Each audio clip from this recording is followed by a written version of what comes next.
Somebody help me turn to Genesis chapter 20. Genesis chapter 20 is talking about Abraham and Abimelech. We looked at Genesis 18:19, where we are told 3 angels, we are going to Sodom and Gomorrah. All of a sudden, Abraham saw them, invited them, asked them to come and refreshing up. They did. The message, the pronouncements, Yahweh's agreement with Abraham that is going to make him a proud man, a father of nations, is going to give him not only just a seed or a son after his own body, but descendants that are going to become nations of the world. It's a singular nation, really, but they are going to be a nation that will take care of nations. That is, out of them, Yahweh had chosen them to be his servants, his messengers, his witnesses, as it were. That's one of the reasons Yahweh picked Israelites out of all humanity or human race. He picked them so that he will teach them and they will be source of enlightenment. They will be a source of, tools or teachers through which Yahweh is going to reach out to the entire human race to show to humanity what living a righteous life, holy life, what it is all about. Now, Yahweh made that pronouncement in chapter 18 that Sarah will bear her son after 9 months. And after that message, Yahweh went into Sodom and Gomorrah, sending the 2 angels, as it were. Those 2 angels went and put away the nation of Sodom and Gomorrah and 2 other adjacent nations that were there, about 4 of them. So they disappeared. Those 4 nations or sets of people, they disappeared. Sodom and Gomorrah was burnt, destroyed, and that nation became history, or nations became history. Sodom and Gomorrah was used as something that will exhibit itself in the later days, in the later times, towards the end of the age. Also, what happened in the days of Noah? We read about that, Genesis chapter 7, 8, up to 9, when the flood abated and only Noah came out with the family. 1 man and the 3 sons, the wife of Noah, the wives of about 8 of them. So all we read there was that the world then was evil, as the world of Sodom and Gomorrah. So Yeshua used those two nations to showcase how the latter days will also be. when the latter days that Yeshua described, the prophet described, the disciples told us about, that evil, wickedness will fill the earth. When I read what Paul captured in 2 Timothy chapter 3, verse 1 to 5, exactly what he said concerning this latter days age is what we are seeing with our eyes, with our ears. Do you know what Yahweh said through Isaiah? Isaiah said, "Oh, my Israel, you are my messengers, you are my servants, you are my witnesses. Yet, upon teaching you and showing you what you ought to know, you are not seeing, you are not hearing." Now, Yahweh got past this Sodom and Gomorrah. What has Yahweh been proving from Genesis 1 up to where we are, Genesis 20, that destroyed Sodom and Gomorrah? Now he looked out unto a man, looked unto Abraham, consistently continued to ask Abraham, "Follow me and be blameless." Then Abraham was into that land of Canaan. Abraham was the one that went in to rescue Lot in the land of Sodom and Gomorrah, trying to preserve his nephew, trying to see if he could save him and the descendants as well. But Lot and the nephew Lot and his descendants were not forthcoming, so to speak. Though Lot was called a good man, a righteous man, but he wasn't steadfastly coming as per somebody who will also, by his generation, Yahweh will make the earth what he want to, like turning it to Garden of Eden, the plan he had, his original plan. He knew that through Lot, there's no way. The road will just quench. The road will just cut off. The road will just, there will be no continuous way following Lot. So somewhere Lot's pursuit as per righteousness, goodness, to be used for mankind to inherit the earth, there is no future there. The descendants that may come after Lot will be obstruction, maybe people that will not help Yahweh's work. So somewhere along the line, Abraham had to leave Lot alone. So when Abraham did that, Lot has been separated completely from Abraham somehow. After that destruction of Sodom and Gomorrah, Lot has to go to the land of Zoar. There, now, there was a complete mess of his family. He begot Moab and Ammon. Those two grandsons, no, it's not grandsons, because it's out of his loins.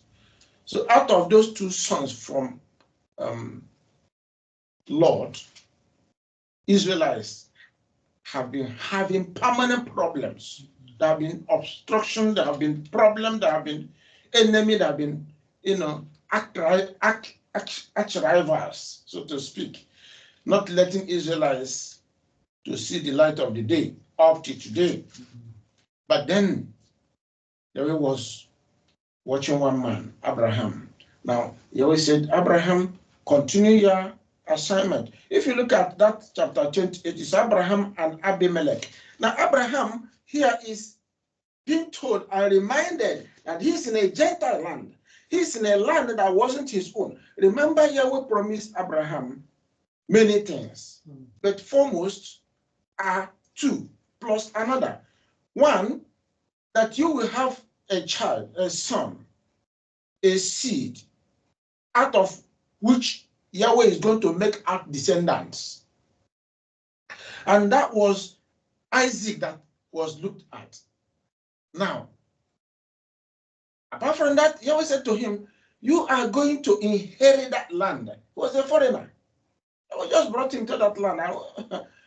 It's like somebody who just walked into the United Kingdom and all of a sudden the migrant is told, look, you are going to inherit this, not only the environment, the local area he's living, but the whole of UK. The guy will be wondering, how would this be? But Abraham didn't doubt Yahweh.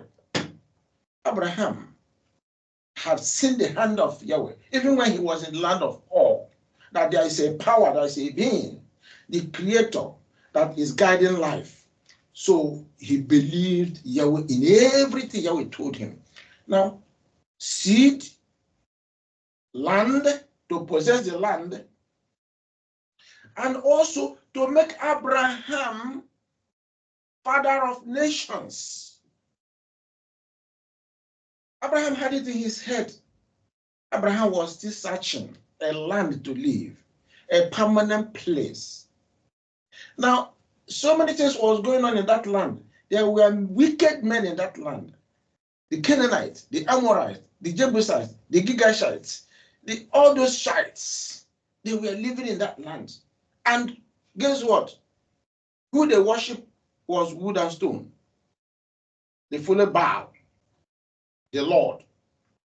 Because of that, and this has taught me a great lesson, that wherever any nation, any country, or peoples that follow wood and stone, Baal, whatever title that Satan choose to designate his,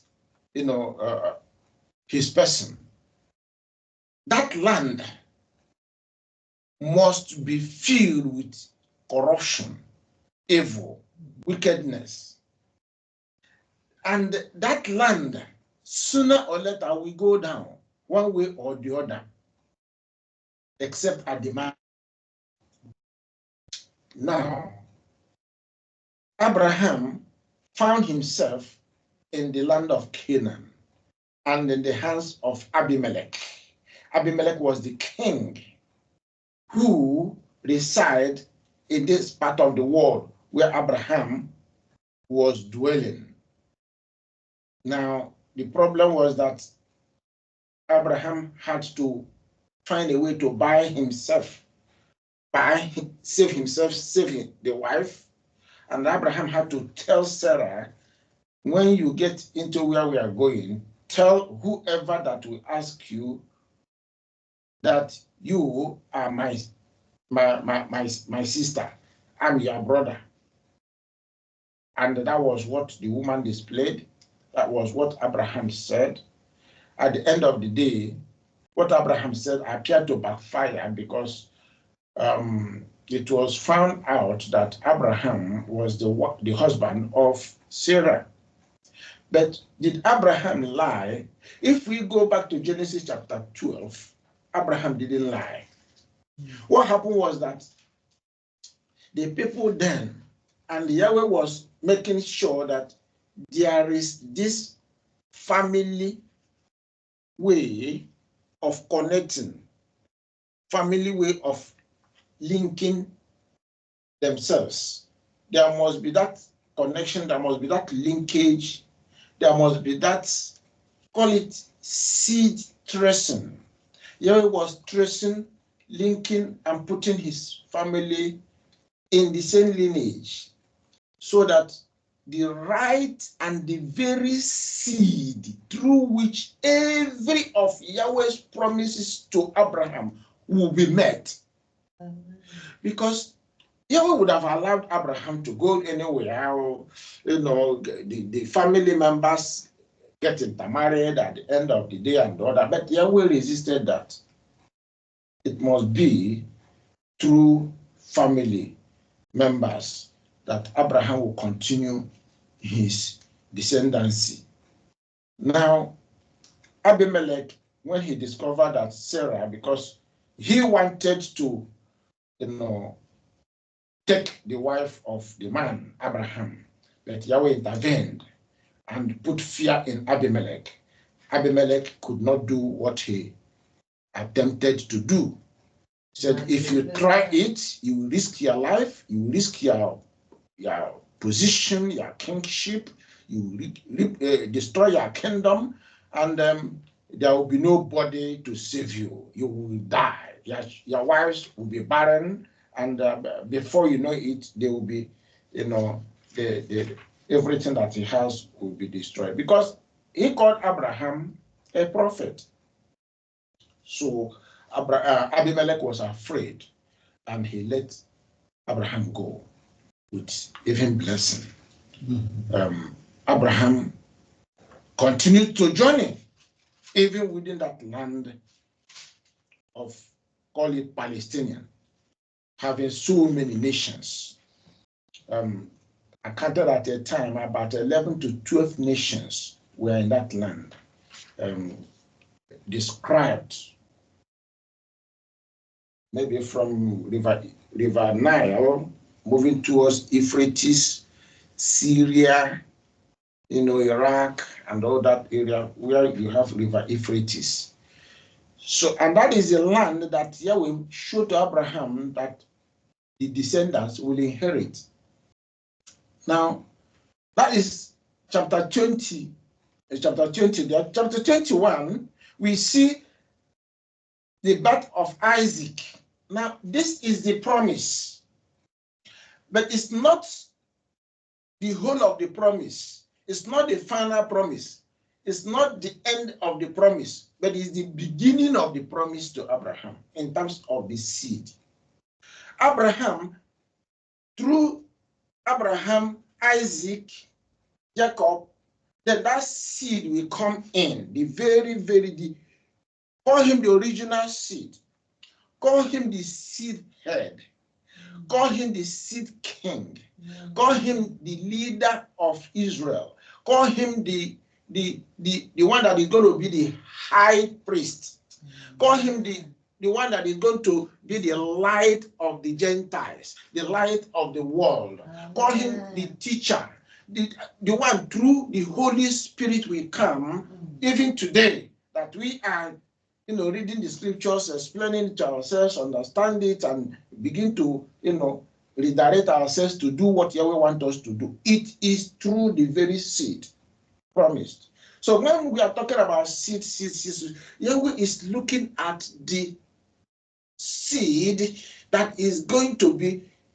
the cleanser, the master seed, the key to the household of Israel, that is going to be a driver, that's going to be the real engineer in everything. You're going to direct them, guide them, lead them, move them, and raise their consciousness, motivate them, not only to draw and come to Yahweh, but to love him and to be doing what he asked them to do. Because the problem of man is following what Yahweh instructs. That's been the problem of man. Now, let me ask us a question before I continue. I think I've almost tempted to answer that question. I said I'm going to pose it to us before we continue. Let it trigger what we are going to do today. All of what we are going to do today. If you don't learn anything, you will learn this, what we are going to share from now to the close of the service from this question. And if you watch carefully since the weekend, I think Thursday through yesterday, Friday, I've been trying to put something in our posts, in our WhatsApp group, and in our NDGN to trigger this. I put that question somewhere. Okay, let me see whether. No. Where did I drop it? All right, I think I can recall it. Now, from the time of creation, till up to today, particularly in the lives of Israelites, what has been Yahweh's main instruction to man? Can anybody respond? I just put that as a general question. What has been Yahweh's instruction, or what has been Yahweh asking man to do in 2 ways? Just give me an answer in 2 ways, as much as you can think over. Through the scriptures from Genesis to Revelation, you are free to use 2 words to describe what Yahweh has been instructing man that has been an issue, particularly Israelites, that Yahweh said, I'm going to teach them myself. That means forming a nation, putting a nation together, as in the case of what we are reading from Abraham. Through Abraham, Yahweh now formed a nation, provided himself a nation out of the human race, entire human race. Yahweh provided himself a nation, and he began to teach them, has been teaching them. The same thing has been teaching human beings from Adam, been teaching man, Israelites, even all of us today, the same thing. So what has been that which Yahweh has been trying to instruct man right from the word go till today, but to no avail? What has been those 2 areas of instruction? Can anybody? Yeah. Yes, sir. Just 2 words. As 2 words. 2 words. Yes, sir. Trust me. Trust me, yeah? Trust me. Okay, trust me. Right. That's good. Because if we trust him, Yahweh will not continue to pursue man the way we have seen it over and over through the scriptures. Can anybody try? Anybody? The 2 obvious instructions. Whether you look at it from the perspective of the Old Testament, particularly of what Yahweh did with them in the wilderness, or when they entered into the land of Canaan, he raised judges, he raised prophets. He continued to say the same thing, particularly within the prophets. Or you go to the New Testament era, to which we are today, the New Covenant era. Now, the same 2 ways have been repeated. And today we are going to repeat it on our own. Shalom. Shalom. There's another one, adding to what Elder Michael has said. It's found in Exodus 19, verse 5 and 6. If I can just mention, obey my voice and keep my covenant. Obey my voice and keep my covenant. Hallelujah. The Spirit of Yahweh has spoken to you. Hallelujah. That is absolutely correct.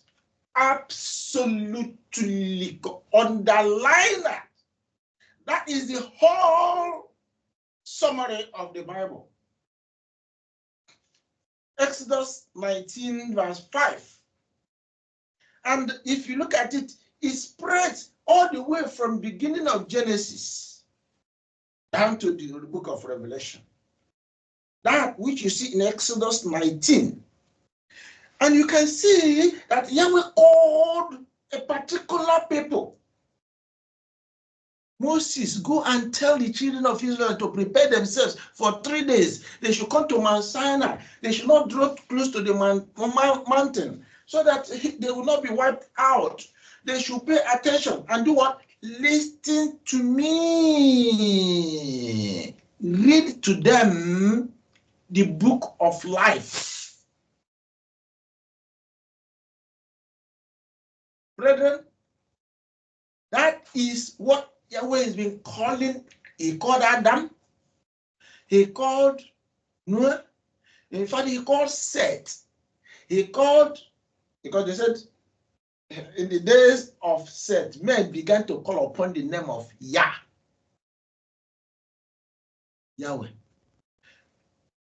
Called Noah to it. He called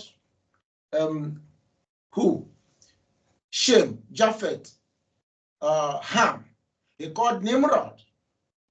He called Heber, who later became Hebrew.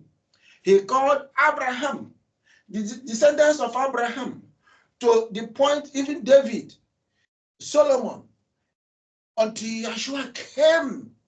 Yeshua began where the old calling stopped. He continued up to today. Up to today. Yeshua, do you know how Yeshua put it? Except you eat my flesh and drink my blood, you have no life in you. Now, when you search the scriptures and search Bible dictionaries and they all whatnot, you ask what is the flesh and the blood of Yeshua that you must eat. And they will explain to you that Yeshua was not talking about his flesh. He was talking about, though it's about him. That him is the flesh, the word that was made flesh. That's why it appeared as if the word he was talking to us to eat himself. It is the word. Yeshua is that word. Amen. Then when we grab that word, like you said, everything is written in the book of covenant, Genesis to Revelation. When we eat it and drink from it, and we symbolize it the more, crown it the more, and we now take the rituals of the Passover, which is taking the bread and the wine, and we are done. If we do that, we have taken him in. There's no way we misbehave. There's no way we go our own way. There's no way we say no to Yahweh. There's no way we will rebel. There's no way we will continue to put Yahweh into, pens of disobedience. So the two words there are obedience. Another word is idolatry. Obedience covers, Yahweh says, obey my voice and keep my covenant. That's obedience. And what are we obeying? Obey Yahweh and Yahweh alone. If we obey Yahweh and Yahweh alone, we worship him and him alone. We will not have anything to do with another. That's where idolatry comes in. And Yahweh specified, in fact, first law, second law, particularly the second and the third law. He explained what that idolatry is. And he went on speaking to Israelites, wood and stone. At times, people say to me, but you are being repetitive. But that is what Yahweh said we should be doing. Because all the way from Genesis to Revelation up to today, I will tell you, later we are going to see how the prophets, Prophet Isaiah and other prophets, we are repeating the same thing. Where he said to Israel, we did this last week, we studied about this, that he gave them eyes. They were not seeing with it. He gave them ears. Up to today, their eyes and their ears, where is it? So they would have used their eyes and their ears. And it's not just only physical eyes, which is very important. Spiritual eyes, physical and spiritual eyes combined, they would have been knowledgeable in his word, in the Torah, to which Yeshua said, eat it and drink it. So that is been the problem. That has been the problem. Obedience and idolatry. How is it going to be eliminated and removed from human being? Even the best teacher, the best pastor, the best knowledge person do not know that the problem he has is how to deal with the issue of obedience and the issue of disobedience and idolatry. That has been the problem. How to deal with this menace. But Yahweh gave us the roadmap, how to handle it, how to deal with it. And Yahweh has been speaking on this since the world was created. So let's return to what we are dealing with here. We used what Abraham is searching to tap into what has been plaguing man, disobedience and idol worship. Now, to say Abraham, because it took Yahweh many years to cleanse Abraham, to get him out of disobedience and issue of idolatry. To every human being, Yahweh take it as work to bring us into blamelessness, righteousness, uprightness, righteous way. Yahweh trains us. Every human being must go through that tutelage, that training required for us to come into righteousness. In that land of Canaan, I use the name Canaan to capture the whole of that Palestinian world. Abraham was dwelling then. Abraham didn't possess that land. Even at the time he was alive, that property that called the land of Canaan, Abraham only possessed the place he dug a well. Because when you look at, if we move close to, when we look at, what portion is that? Because Abimelech featured in the life of Abraham 2 times, even 3 times. Isaac experienced Abimelech. Now, one was when Abraham, in that chapter 20, Abraham had encounter with him because of the wife and all that. Abimelech wanted to mess up. Yahweh intervened. Then another was when there was problem, struggle about well. Then Abimelech, at the end of the day, I think he had issue with in that area. It was in the land of Beersheba. If you look at chapter 21, 22 to 34, I'm looking at chapter 21 there. Now, 22 to 24, there was a treaty. Abraham has to enter treaty, kind of covenant or agreement with that king. And at the end of the day, there was kind of saying a pact was made between both of them that, yes, while living in that land, he's going to live peaceably. Now, there was an issue rising out of the well he dug and how, they wanted to take it over and all that. Then another, where Abraham dug that well, was said to be his portion, a portion of his own land. Did he buy it? However he got it, it was his own. And they wanted to take it away from him. He insisted. He would have fought for it. But he had to enter a treaty with Abimelech and his people. Another occasion was when Sarah died. Abraham needed a portion of land to bury. Abraham didn't own any land yet, but in chapter 12, we see that Yahweh already promised to Abraham he will have possession. He will own that land. But while he was living, it's not going to be his own. That has to wait until after his time. Genesis 15, verse 18, that his descendants will inherit the land. So the descendants are those that are going to possess the land, not Abraham. But Abraham got the promise. So that is the two times when Abraham wanted to bury the wife, Sarah, he bought a piece of land in that part of land of Canaan. And that portion of land he bought became his personal land he owned.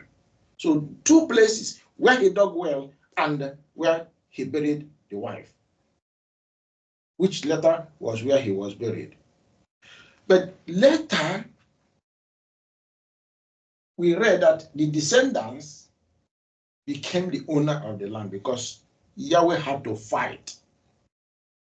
Yahweh himself had to do battle with the people of the land, sack them, and the children of Israelites possessed the land. Those were the descendants. Now, still in that chapter 21, we see that chapter 21 is telling us about the birth of Isaac and how Hagar and Ishmael were sent away. Birth of Isaac 1 to 7, verses 1 to 7 explain birth of Isaac. But what I want to say there is the birth of Isaac was essential to fulfillment of Yahweh's promises to Abraham. Now, this is the father, Abraham. Now, the young man is now in the world, the promised child. He was named Isaac. He has to take over from the father. It's important that he understands the promise that Yahweh made to Abraham. It's important for him to understand the way this seed tracing, what Yahweh has in mind. You find out that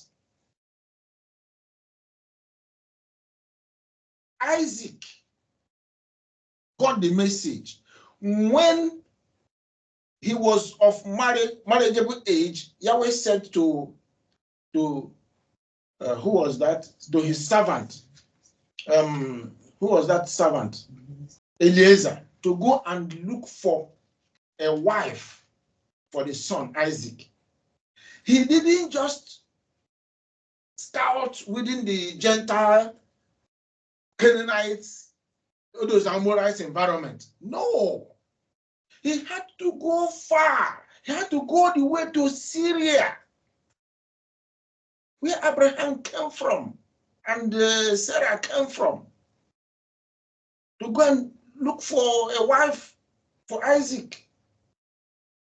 So Isaac needed to get education from Abraham and in the hands of those who trained him as well, to know what Yahweh was planning. And Yahweh, because there must not be mixed race until the very seed is found, very seed come into the world. No mixed race. If you trace Genesis, the Torah, on to the point when Yeshua came, they found out that there was no mixture whatsoever in terms of marital something. Israel maintained that culture that Yahweh set in place, so that by the design of Yahweh to get himself a nation of Israel, Yeshua will come in to head them. And Yeshua is going to be not just the leader and the head of Israel, but Israel himself. That's identity. So identity of who is Israel or Israelite is in the hands of Yeshua HaMashiach. No mixture. Because Talking about mixed race now. Israelites all over the world today, they have mixed everywhere. But the very seed must come and be in place before that will happen. And that 2,000 years ago, Yeshua came. Then, because out of the tribe of Judah that was still remaining in that land,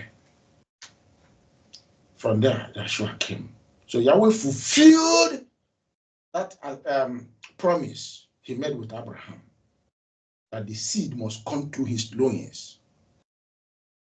So, what are the essential ingredients in the birth of Isaac? First, Abraham will become a great nation. That promise that was made, these are the core ingredients that must be taken on board and noted. Abraham must become a great nation. Genesis chapter 12, verse 2. Second, his descendants would inherit the land.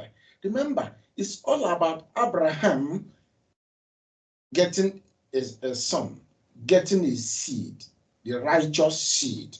That is why we was looking at Yeshua, not just Isaac. Now, the land, very important. So here, Isaac was born, and Isaac must put his eyes on the land. On the land. He must never that. He must never return to his father's former place of abode or birth in Ur or Mesopotamia. No, he must never go back there. Even when the opportunity occurred that he will go leave the land, never. Because Abimelech at a point confronted Isaac that would have made Isaac to run away. Because even at that time, he never secured the land, not even in the hands of Jacob that came after. It was the grandchildren. After even 400 years, when they went to Egypt, they returned. Now Yahweh had to fight a battle for them. Remember in Joshua chapter 5, Yeshua entered into that land, said to Joshua, I am general of Yahweh's army. I have come to help you to capture this land. That was when they secured that land. The promise that Yahweh made in Genesis chapter 12, that was when it was secured. So here is a reminder, this birth of Isaac, essential thing that is given to Isaac to recollect and to put in his head as he moved on. And this was passed to Jacob as well, who later became Israel. Number 3, what we must remember is that although Abraham was promised the earth, I mean the land of Canaan and all that, he will not be the one to be handed it to. Lest Abraham begin to, fight or blame Yahweh. Okay, you never give me the land. Okay, you have given me a son. The land is not written in my name. Or even Isaac to query that. No. Descendant. But when will this descendant come? Abraham has born Isaac. Now Isaac would have been looking at, maybe by his own children, by that time, he may be alive, and the land will come, enter into his hands. No. See, our thinking is not Yahweh's thinking. And our timing is different from Yahweh's timing. And when we look at time as something so long, it may just be no time in the eyes of Yahweh. In fact, in heaven, Yahweh doesn't work with time. It's here in Genesis. He created the moon, sun, and stars out there for our season, a way of timing and giving us signs for things we do. So through Abraham, all peoples on earth will be blessed based on the seed, the land. That's number 3. Number 4, Yahweh promised to establish the covenant he made with Abraham, even Isaac, even Jacob, so that the covenant will be on and on and on and on across board till Yeshua will come and become the very mediator of the covenant. So in the whole process of dealing with Abraham, Isaac, and Jacob, the descendants, Abraham said, for everything that I say to you to be noticed and taken on board from generation to generation, it has to be into covenant, has to be written, has to be a part, has to be agreement, has to be written, has to be taken on board. Study it, know it, and let it live with you. And that's why we see that even Moses, the great grandson, when he was returning, he was the mediator. That covenant, it was like saying, this is a book of the family book. It must be in the hand of a particular person. Maybe the firstborn, keep it. After him, he will hand it to another. After him, he will hand it to another. So the book that documented the relationship between Yahweh and his people was in the hand of Moses.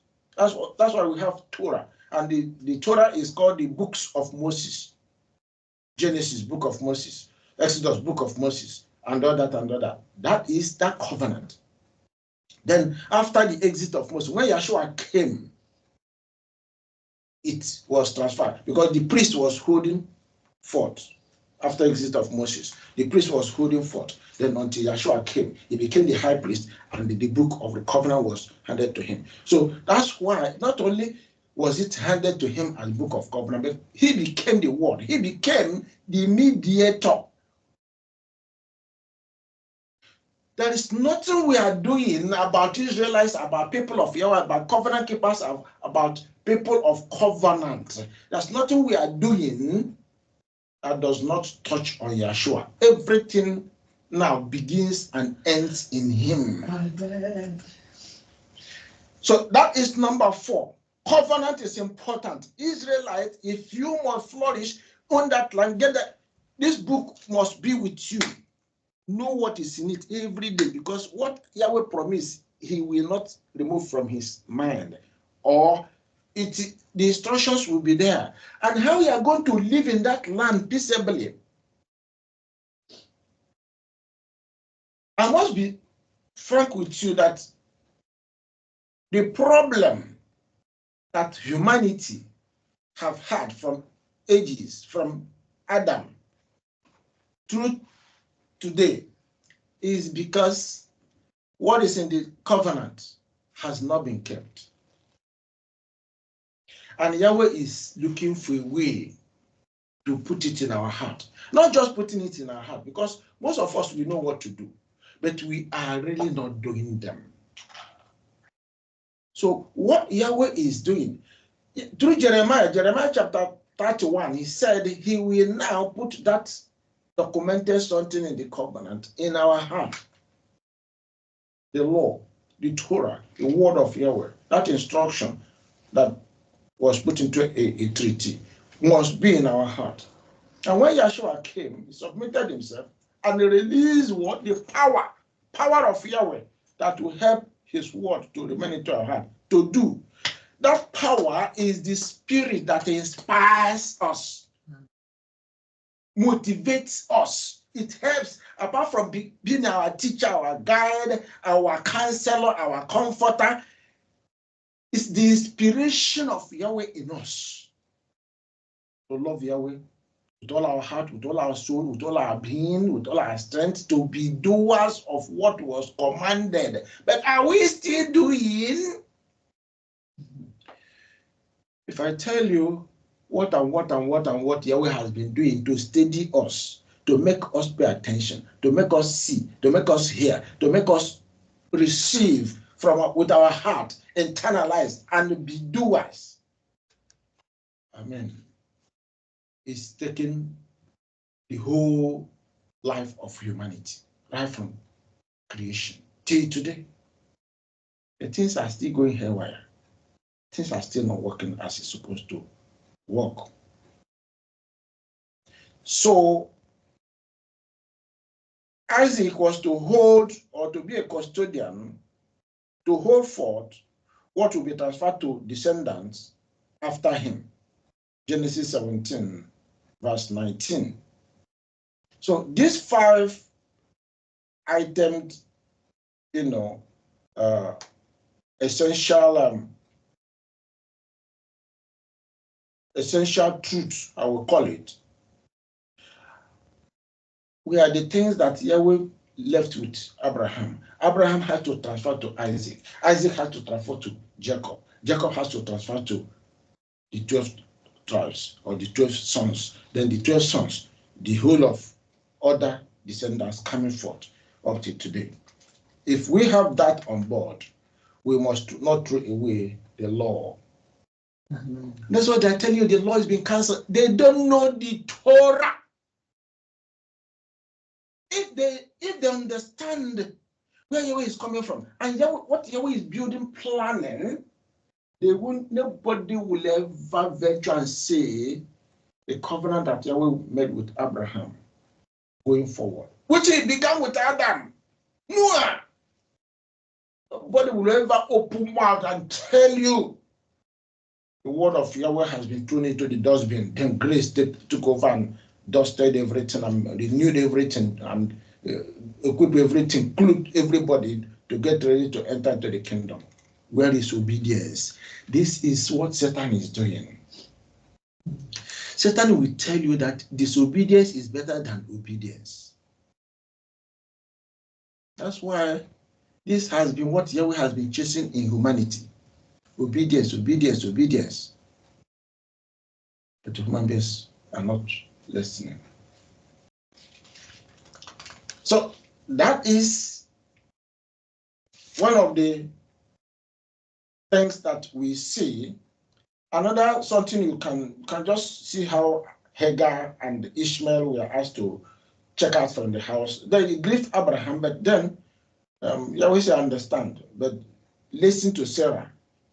This Ishmael will not inherit what I promised you.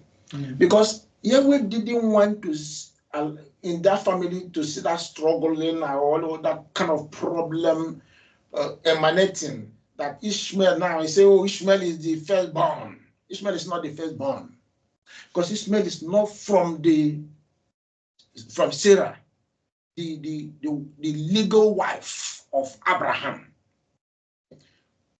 through whom the promise was made. Now, it's all about the promise of Yahweh. There's no struggle, Yahweh don't want to see people living in confusion on that. But even today, do you know the confusion is still there? The Muslim world or the Arab world and so on and so forth say, oh, they are the children of Ishmael, and therefore they are head. Who is Israel to speak to them and all that? They are fighting Isaac. So children of Ishmael is saying, who are the children of Isaac to say that they own the land of Palestinian? That's why you see that struggle still. Yahweh wanted to avoid that. This woman, Ishmael, Hagar, take your son, Ishmael, go. So they left to the land of Ham, Egypt, and maybe Africa, and so on and so forth. But then they still have foot or their feet on the land that was promised, and that has continued to. But Yahweh, with Yahweh, there is no easy and there is no complex issues there.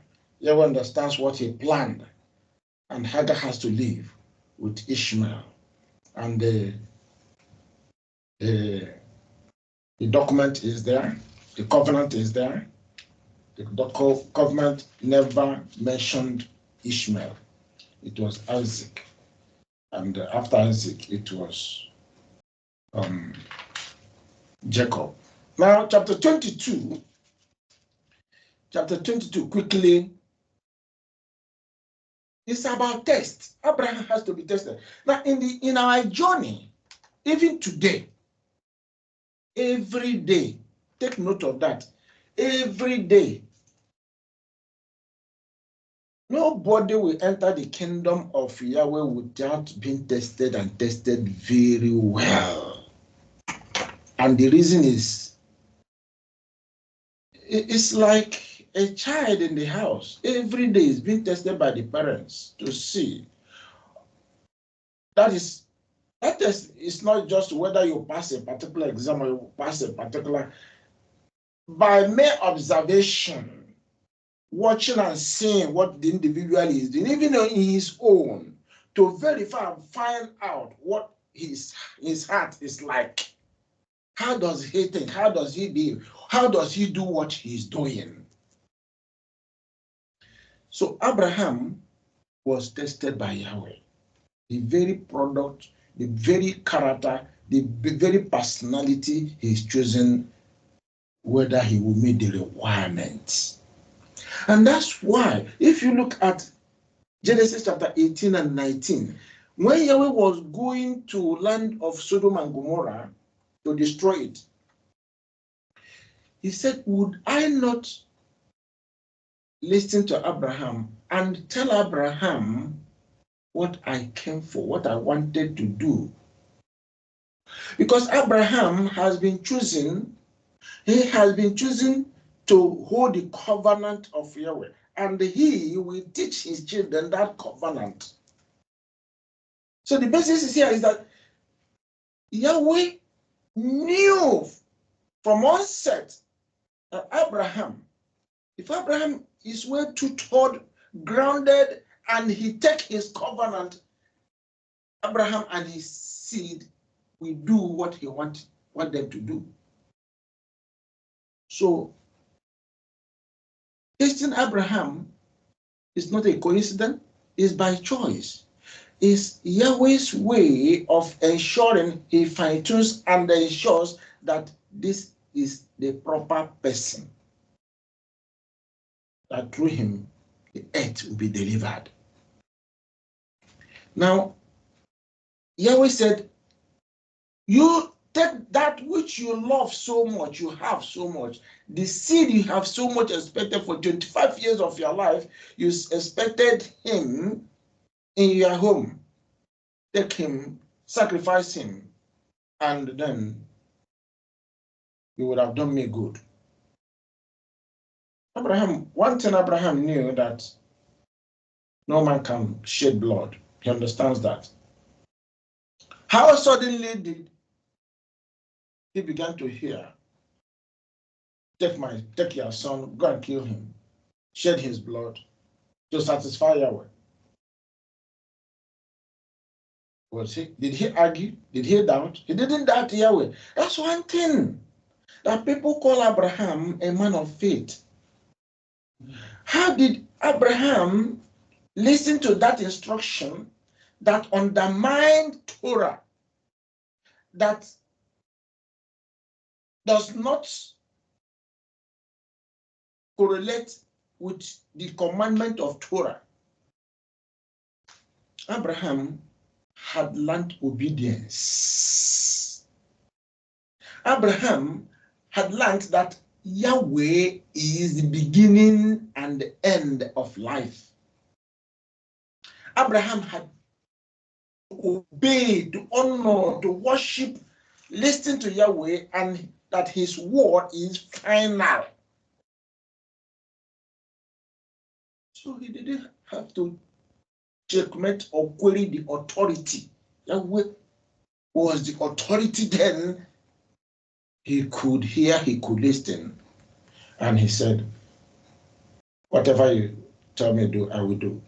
Mm-hmm. He took the son.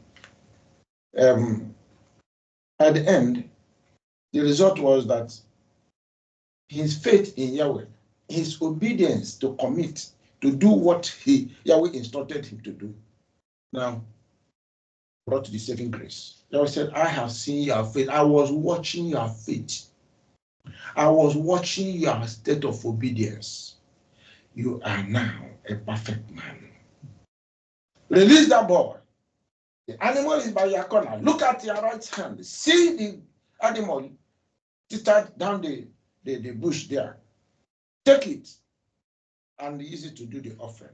And that was it. So Abraham passed the test. Verses 9 to 12 there. Abraham passed the test.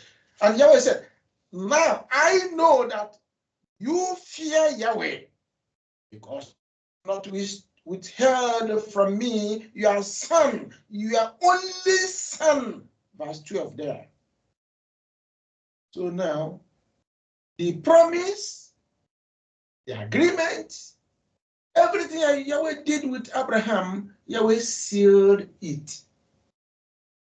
It's not permanent. It's not forever.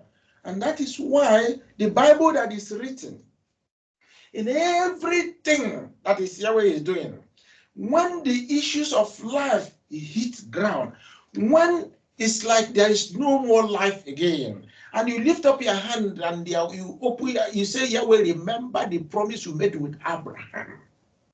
Because what happened to Abraham happened to Isaac.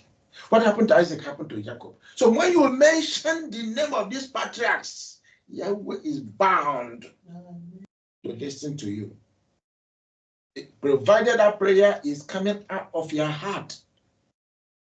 Yahweh is bound to listen. When in the wilderness, Yahweh wanted to destroy the whole Israel. He said, Moses, I have taken you.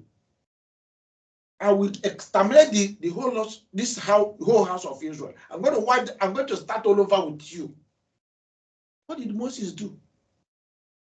Yeah, remember how you, with your mighty hand, you took us out of the land of Canaan.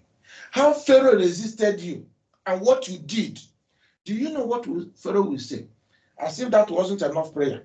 Moses reminded Yahweh, remember the covenant you made with Abraham. What about Isaac? What about Jacob? Their covenants. Now, who are the descendants? Are you not now going back to your agreement? I said, you prevail. What you have requested, I will do. I will not destroy them. But then, because of your word, I will spare them. But these Israelites, they are stiff-necked people. They will not make it, unfortunately. And they didn't make it because they always saw their end. Not that we are doing. But at that time, Moses was praying within that particular time, even the age or the time Moses was alive. Yahweh heeded to Moses' prayer, at least before those guys will march into the land of Gentile. So here we want to draw conclusion, but just to say that chapter 23 is talking about the death of Sarah. 23, 1 to 20, talking about the death of Sarah. And the important thing to note there is that while Sarah was alive, Abraham was able to achieve so much because Sarah was behind that man. And here was this woman dead, and where she would be buried became a problem. That land, she was not to be buried there because they were not in that land. But Yahweh had made a pronouncement. That would be his land. So he had to find a way within that environment to buy a portion of land. And the agreement, he reached agreement getting the land, it was like, oh, take the land. Because Yahweh has commanded it. Abraham is the owner of that land. And having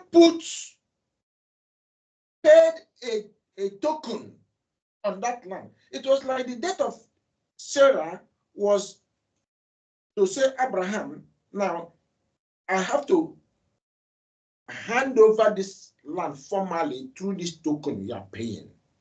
So Abraham, by paying that token that is whatever he paid to purchase that land, become a footprint of Abraham, which was also a footprint of Isaac, Jacob. The token that was paid, the purchase of that land, the legal purchase of that land, made Abraham to possess that land spiritually, permanently. that became a sold land. The moment the people of the land accepted that token, the land was transferred to Abraham. And that was as a result and the time Sarah died and she has to be buried. That was when Abraham secured that land for the future children.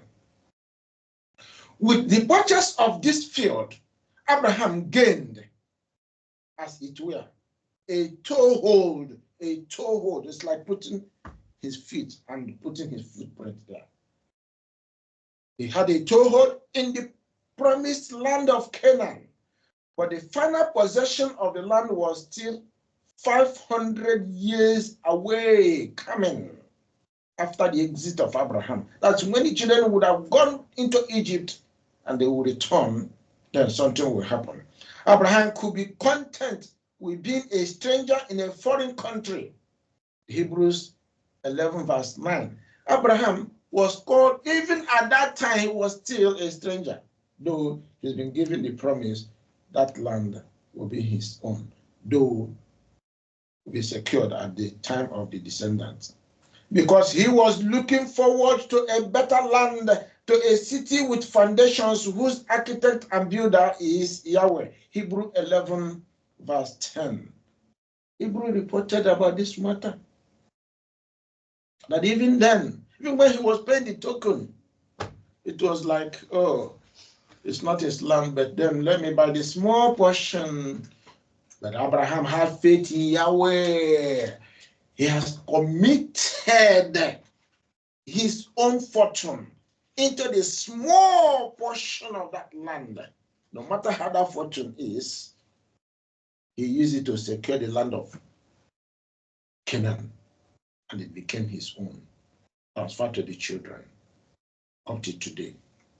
But one thing I want us to be looking out is that land called the land of Israel today. Is Israelites living in it? It was secured. When they returned from Egypt, they had to enter there unowned, but was promised, though temporarily secured by the great-great-grandfather Abraham. Now Yahweh had to come in and conquer the people, using them as well to do the physical fighting. Spiritual fighting was done by Yahweh. Then spiritually, physically, the land was grabbed, they were conquered. Yahweh gave the land to them. They possessed the land. Yahweh said, if you keep the covenant, which covenant? The covenant we read out there, when Isaac was born, Isaac was reminded about the covenant Yahweh made with Abraham. In fact, the covenant that was made in the wilderness is just an addition, a reminder and addition to what has been happening, what Yahweh made with Abraham.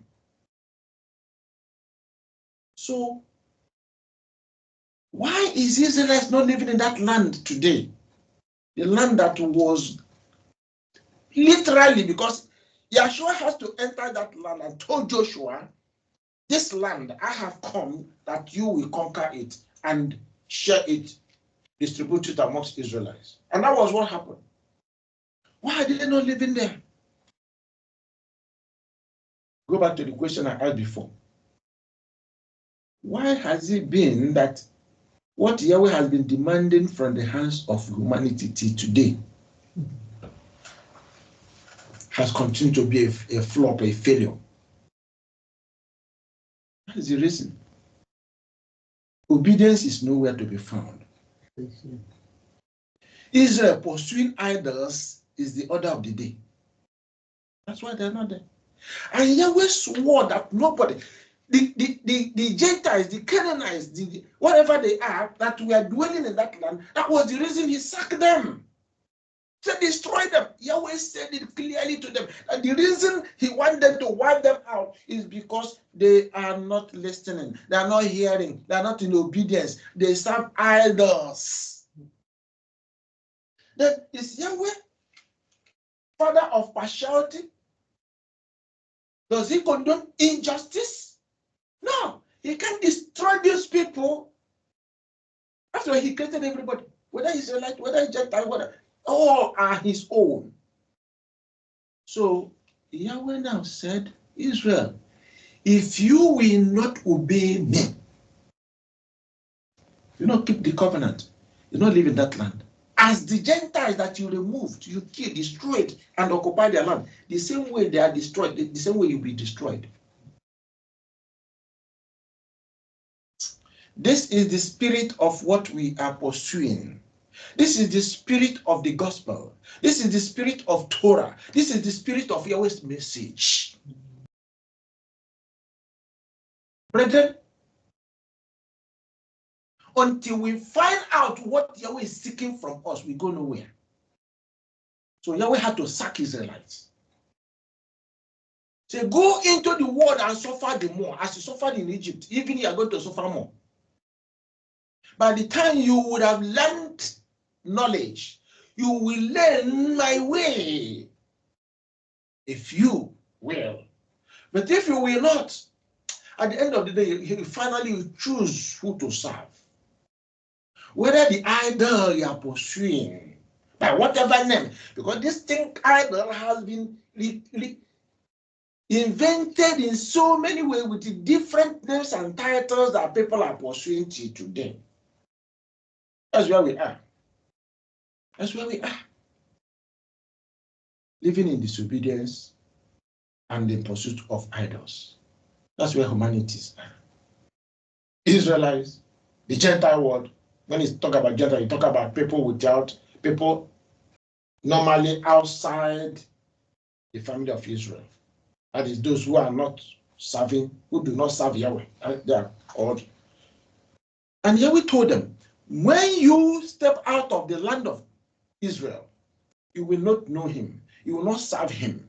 And Yahweh said he's going to withdraw himself. He's going to withdraw his name. He did. He did. So in this Gentile world today, what do they serve? Israelites. And what does the Gentile people serve? Or who do they serve? Who do they worship?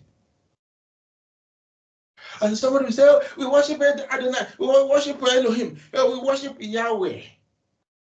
The Gentile world. Yes, Yahweh said he's going to reveal his name in the latter days. Quite all right, in the latter days.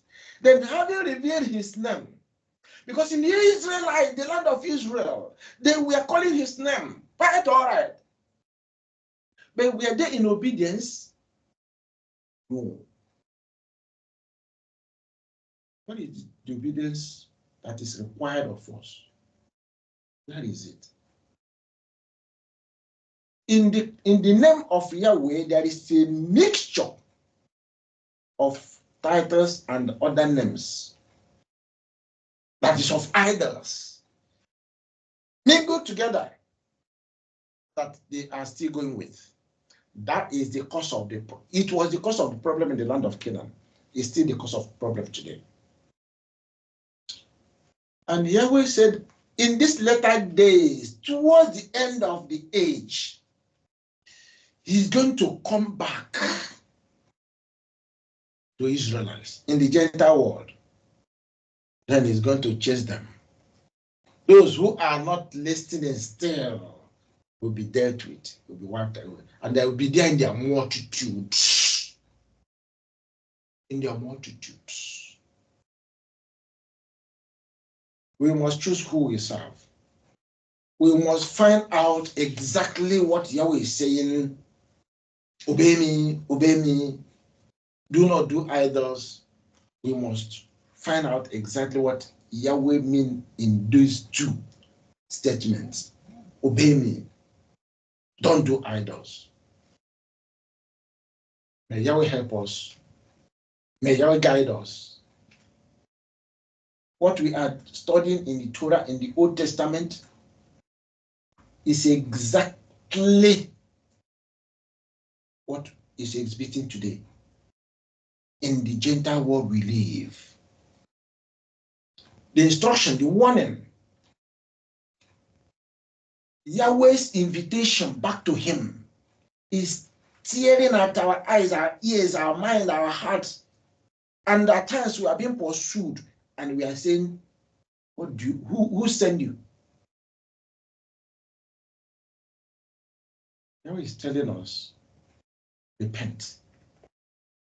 Because Deuteronomy chapter 4, verse 28, he said, wood and stone is what you are going to worship there. And the Gentile, where he would drive them. Deuteronomy 28, he stated it clearly that though there may be multitudes, only few of them will escape. Because they are worshiping what? Wood and stone, idols, gods, Elohim, Jehovah, Adonai, Jesus.